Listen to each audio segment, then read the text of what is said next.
Get ready for a futuristic masterpiece set in the oh-so-distant year 2070. The world's top-notch scientists are practically having meltdowns over the global threat of a water shortage. What's the genius solution? Let's send a group of researchers to the moon because apparently, the moon is the go-to place for solving Earth's water problems. Obviously, the moon is known for its abundance of H2O, right? These brainiacs kick off their moon escapade with a groundbreaking experiment involving a fish in a tank. Drumroll, please. They shower it with a few drops of a mysterious liquid that's like water, but not really. Initially, it's a drowning fish drama, but wait for it. The molecules multiply, and voila! The fish becomes a DIY water magician, creating its own watery haven. Move over, Aquaman. Surprise, surprise. Despite the fish's newfound talent, the Balhae research station on the moon mysteriously shuts down. It's almost like they realized the moon isn't the best place for water-related experiments. Fast forward 5 years to 2075, and guess what? The world is in the throes of a water crisis, resulting in record-high infant mortality rates. But hey, no worries. South Korea's got this covered with their mega-vertical farms because, clearly, that's the most logical solution to a global water shortage. Now, here comes the government's grand plan, rationing water based on people's importance. Because, some lives are just more crucial than others. Unsurprisingly, the public isn't exactly thrilled about being deprived of clean water. But who cares about public opinion when there's a moon mission to plan? Enter the Korean Space Agency, SAA, led by the visionary director Choi. They're gearing up to send a crew to the Balhae Lunar Research Station, the same place where the fish had its brief moment of fame. It's not just an abandoned research facility. It's a treasure trove of government secrets that might just save Earth from its water nightmares. The crew, led by the fearless Captain Han, is in for a treat. The mission is extra dangerous because, 117 crew members mysteriously bit the lunar dust in the last attempt. Official story? Radiation leak. But Dr. Song, the astrobiologist, isn't buying it. She only joins the mission because she's on a quest for the truth about her sister's demise in the Balhae accident 5 years ago. And guess what her reward is? A lifetime gold membership of clean water. Because nothing says thank you for risking your life like unlimited access to clean drinking water. Director Choi spills the moon tea about the mission. Retrieve a mysterious capsule from the lunar station. What's in it? Who cares? They're clueless. But one thing's for sure. The samples must be kept at a specific temperature. Dr. Song smells a rat, suspecting that the SAA is hiding info about the parcel's contents. But hey, she's still in because who wouldn't want to embark on a mission with a bunch of secrets and unknown risks? Hold on to your space helmets, folks. On the day of takeoff, the main pilot gets swapped out for someone named Jisoo, courtesy of Captain Han's brilliant decision-making skills. The spacecraft takes off, and hooray, they manage to safely orbit both Earth and the moon. But wait for the plot twist. During the landing, the spacecraft decides to malfunction, and they end up crash landing a whopping 7.6 kilometers northwest of their intended spot. Precision. Who needs it? The mission's state-of-the-art spacecraft does a graceful swan dive off a cliff, and the surviving crew is treated to a delightful moon stroll, courtesy of their now-wrecked vehicle. One of the crew members, Huang, a former Balhae researcher, pulls off a stellar performance by sustaining a serious injury. But fear not. He graces the crew with his wisdom about the station, which he visited in the past. Unfortunately, he forgets to send a memo and ends up kicking the lunar bucket, dealing a blow to the crew's morale. But hey, the show must go on. In their quest to reach the Balhae station, the crew almost runs out of oxygen. What a thrilling adventure. But wait, they miraculously make it to the station, and in a shocking turn of events, manage to fill up their tanks. Who knew oxygen was such a precious commodity on the moon? Now, let's take a nostalgic trip back in time. Dr. Song, our brilliant investigator, is on a mission to uncover the truth about her sister's demise. She cracks open an encrypted file and unveils a message that says, "Fine Luna, riveting stuff." Back to reality, or whatever you call it in space lingo. The crew stumbles upon a dead body on the moon, because where else would you find one? This unfortunate individual displays signs of drowning, a real head-scratcher considering the moon's apparent lack of water resorts. The crew, with their sharp deductive skills, can't identify the corpse, and is baffled by the presence of an automatic weapon. Mercenaries on the moon? Who would have thought? Oh, plot twist number 2. The Balhae station is miraculously free of radiation, contrary to the horror story they were fed 5 years ago. Dr. Song, the truth seeker, is convinced that the SAA is playing hide-and-seek with information. She suggests an autopsy on Mr. Mooncorpse, but Captain Stick-to-the-Plan Han puts a damper on the investigation party. Time to revive the facility. They find the command center, but oops, communication is on vacation, and mission control seems to have ghosted them. Radiation levels? Normal, not the apocalyptic scenario they were expecting. Dr. Song, our hero, takes off her life support to prove a point. Bold move, or just an excuse to flaunt some lunar rebellion? You decide. But no, Captain Han is having none of this detective nonsense. They are on a mission after all, and he reminds everyone of their singular purpose. Sample retrieval. 3 storage places, teams formed, and off they go on their thrilling Easter egg hunt for lunar samples. What could possibly go wrong? Cue suspenseful music. Oh, buckle up for the thrilling adventure as Chief Gong, Dr. Song, and Gisu embark on a riveting journey to Storage 3. Because, Storage 3 is where all the moon drama unfolds. Dr. Song, our beacon of wisdom, instructs the crew to find the magical capsule and check the thermoregulator, just in case it decided to take a vacation to a tropical moon resort. Hold your breath for the shocking revelation. Captain Han is on this mission for a truly groundbreaking reason. Not to save humanity or anything like that, but because he wants the VIP water treatment for his sick daughter. I mean, who wouldn't risk their life on the moon for a higher class of water, right? It's not like there's anything more urgent going on, like, say, solving the water crisis for everyone. Meanwhile, Team 1 encounters a jammed gate. Surprise, surprise. They force it open only to stumble upon a bunch of corpses. Clearly, moonwalks and picnics are not in the itinerary. Dr. Song looks at the bodies using her wrist computer and talks about the signs of drowning. She wants to check the infirmary for their medical records, but Han refuses and tells her to stop being curious about personal things. Fast forward to the storage units, and wouldn't you know it, the capsules are missing. It's almost as if someone beat them to the punch. Oh, the suspense. Meanwhile, Team 3 is on a wild goose chase, detecting a foreign presence. Is it an alien? A moon ghost? Who knows? When the security head Gong is checking around, Gisu talks to Dr. Song. He mentions knowing about her sister who passed away and understands how she feels. Gisu also says that if she wants to investigate the infirmary for the truth, he will help her out. After a short moment, Dr. Song agrees to take advantage of the chance. How heartwarming. In another corner of this lunar soap opera, Su Chan makes the rookie mistake of touching a corpse with a capsule, releasing particles that decide to play peekaboo with his eyes. What could possibly go wrong?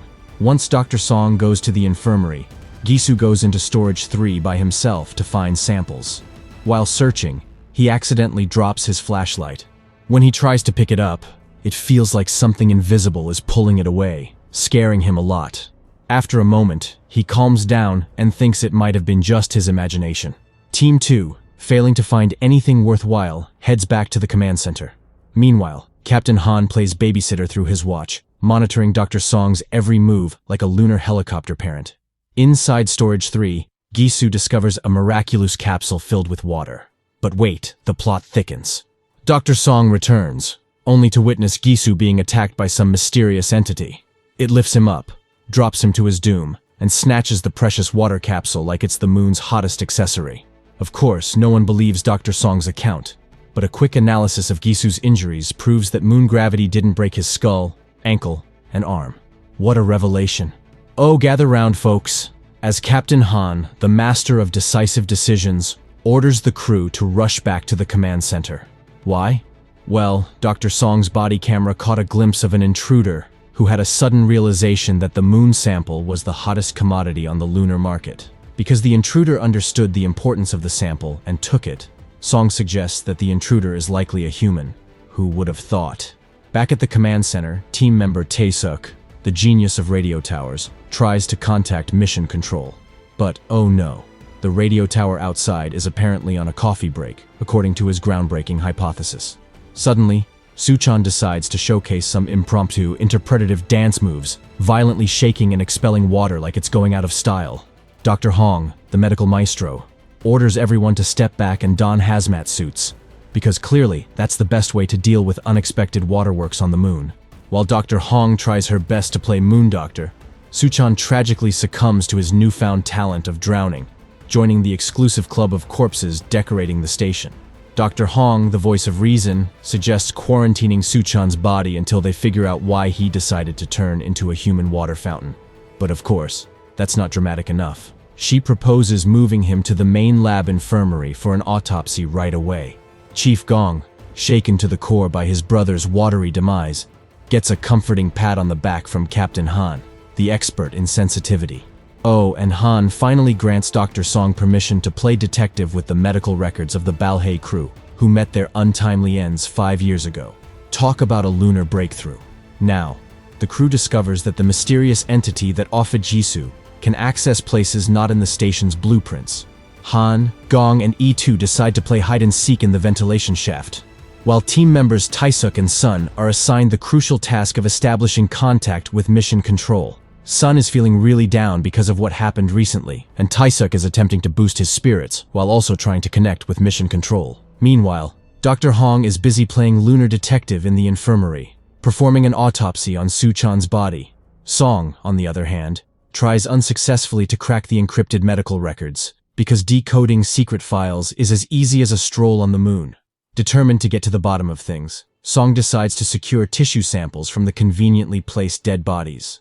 Hold on to your spacesuits, because Han, Gong, and E2 stumble upon drawings in the ventilation system. Apparently, the entity moonlights as an artist. They wait eagerly for a face-to-face encounter, but the entity decides to be fashionably late, passing by them like the moon's resident ghost.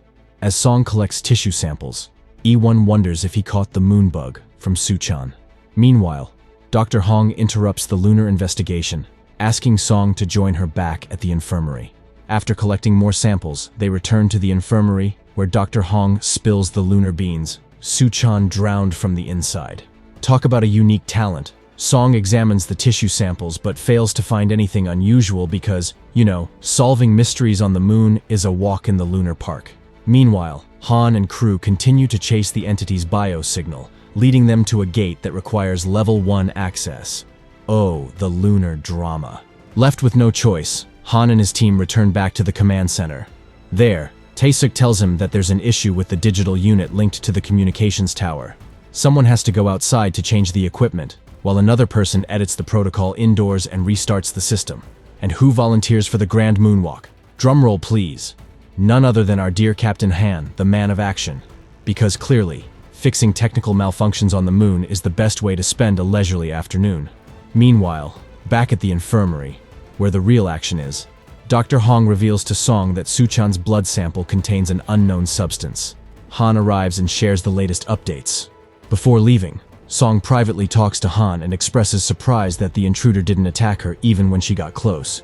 She points out that the entity moves through shafts and always stays a step ahead, suggesting familiarity with the facility's layout.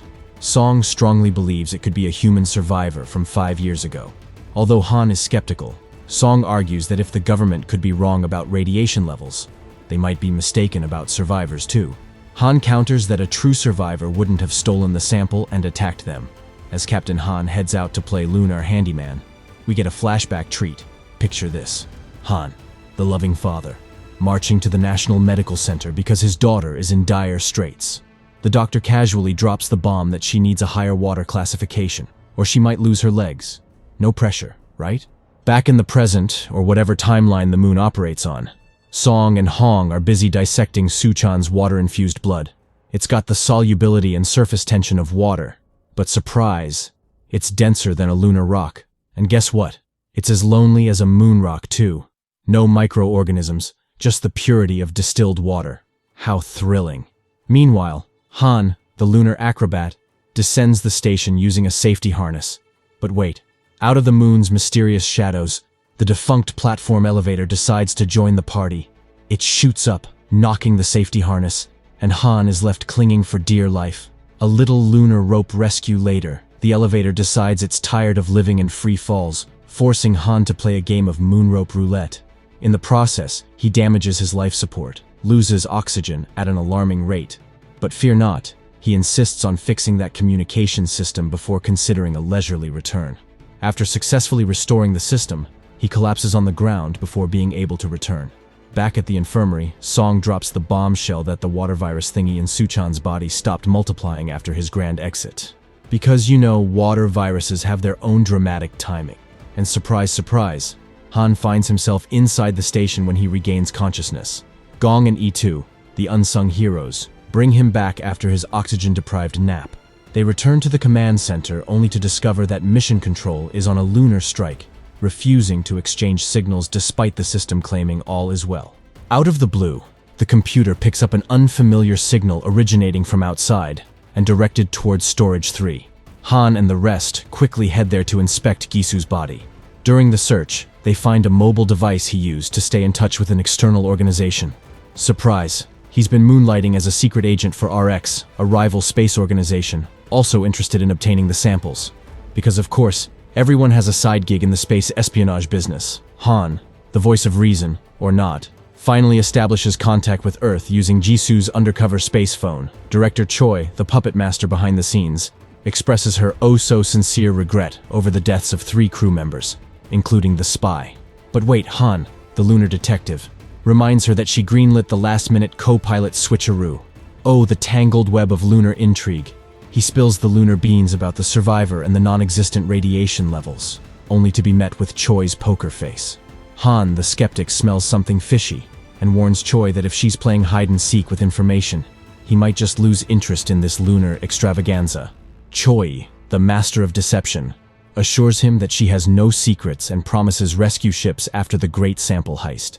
As our lunar heroes gear up to play hide-and-seek with the mysterious intruder, Song and her gang saunter back to the command center.